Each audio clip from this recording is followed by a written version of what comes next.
Akhirnya selalu saya ingin selalu mengajak, apapun perbedaan kita, apapun mungkin dosa-dosa kita di masa lalu, karena kita manusia pasti penuh dosa, pasti ada kesalahan.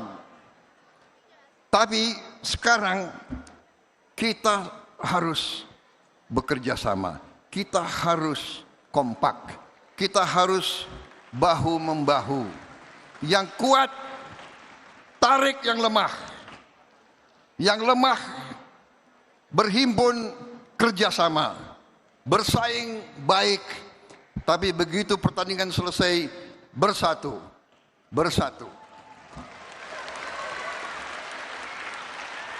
Ada yang mengatakan kalau bersatu itu tidak demokratis.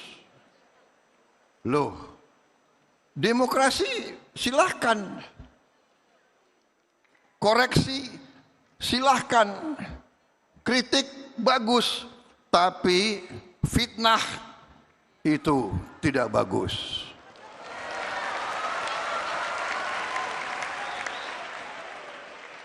Semua agama tidak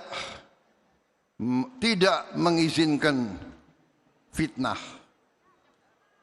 Saya yakin di agama Kristen demikian juga. Thou shall not lie. Kebohongan itu tidak baik. Apalagi kebohongan yang menimbulkan kecurigaan. Kebohongan yang menimbulkan perpecahan, kebohongan yang menimbulkan kebencian, ini bisa merusak kita semua. Jadi saudara-saudara, kalau di agama Islam ada itu ajarannya, fitnah itu lebih kejam dari pembunuhan. Bayangkan. Jadi yang kita harus waspadai sekarang, kalau kritik malah kita harus bersyukur. Kalau saya dikoreksi, saya menganggap bahwa saya dibantu, saya diamankan. Kadang-kadang kita tidak suka dikritik, kita tidak suka dikoreksi, tapi sesungguhnya itu mengamankan. Iya kan? Contoh paling sederhana, kadang-kadang kita lupa. Ada kancing yang tidak terpasang. Kemudian anak buah kita lari, "Pak, seragam Bapak, Pak. Bapak kancingnya." Loh, ini anak buah kok berani koreksi. Tapi dia koreksi untuk mengamankan saya. Bayangkan, presiden muncul, kancingnya tidak. Iya kan? Jadi kadang-kadang saya dongkol juga sama ajudan saya. Cerewet banget nih. Tapi dia menjaga saya. Dia menjaga saya. Berapa kali saya diselamatkan. Iya kan? Ini cerita waktu saya masih aktif ya. Saya keluar dari ruangan mau ambil apel. Nggak tahu saya sibuk atau apa. Saya lupa pakai tanda pangkat. Lari anak buah saya. Pak. Jangan keluar Pak, tanda pangkat Bapak tidak lengkap. Oh iya. Jadi apa? Dia mengamankan saya. Kritik, koreksi adalah menyelamatkan. Jadi saya terima kasih. Kalau ada yang teriak-teriak, Prabowo ini mau hidupkan lagi militerisme. Wah, baru saya koreksi, apa benar? Oke. Baru kita lihat, panggil ahli hukum, panggil di mana, ya kan? Mana batas kepemimpinan yang terlalu otoriter. Jadi saudara-saudara, itu yang ingin saya sampaikan. Kita memiliki masa depan yang bagus, walaupun ada kelompok nyinyir, ya kan? Gak apa-apa. Enggak apa-apa, kita akan bekerja dengan bukti. bukan dengan janji saja.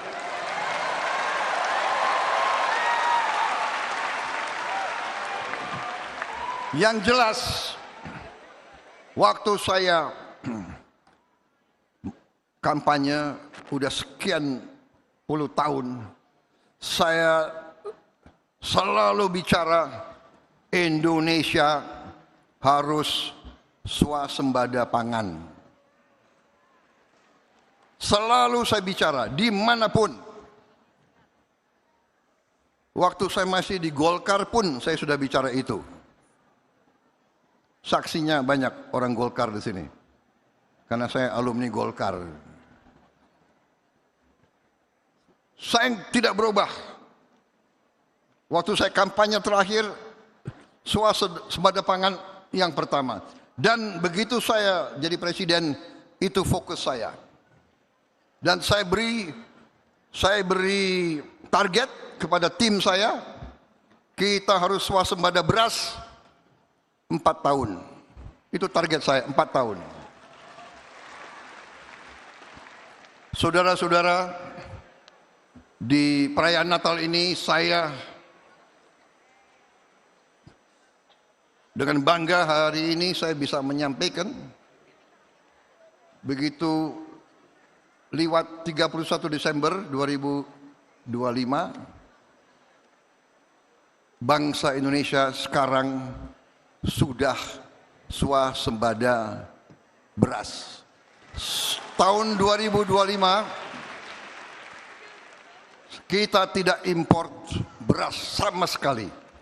Tahun 2025. Target 4 tahun kita bisa capai dalam waktu 1 tahun. Dan kita bantu tidak hanya bangsa Indonesia, kita membantu dunia.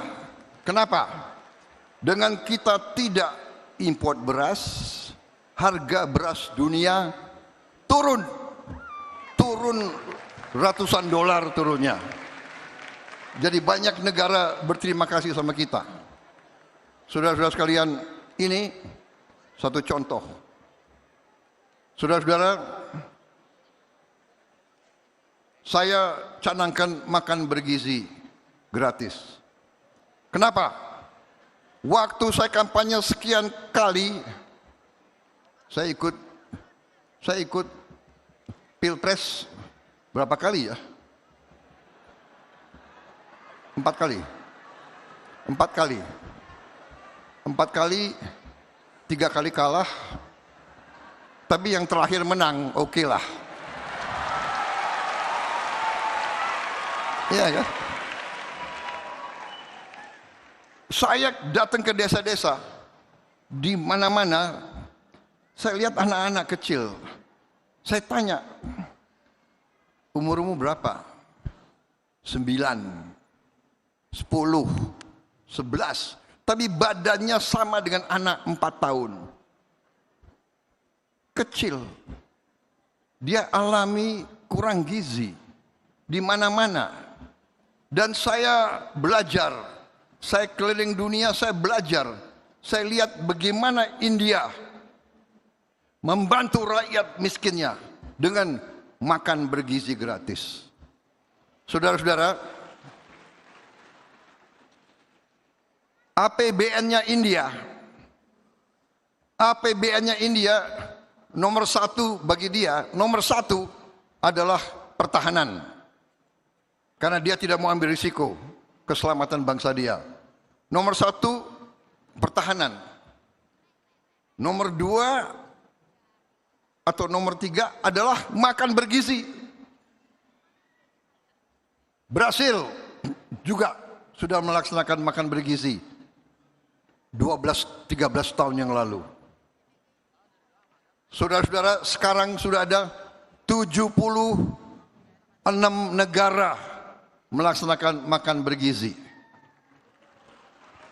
Dan saudara-saudara, ahli-ahli dari Amerika, Rockefeller Institute, datang ke Indonesia, lihat kita punya proyek dan menyampaikan kepada saya. Di Istana Merdeka dia sampaikan kepada saya. Ahli dari Rockefeller Institute, dia mengatakan, ini adalah investasi Anda yang terbaik. Satu rupiah investasi kepada makan bergizi gratis menurut Rockefeller Institute akan menghasilkan pelipatan nilai ekonomi 5 kali sampai 35 kali. Ini mereka yang bicara, saya. Negara kita kaya. Dan negara kita bisa lebih makmur lagi. Asal pemimpin-pemimpinnya bersatu, kerjasama. Bersatu tidak berarti semua harus masuk pemerintah, tidak. PDP boleh di luar, boleh, tapi kerjasama.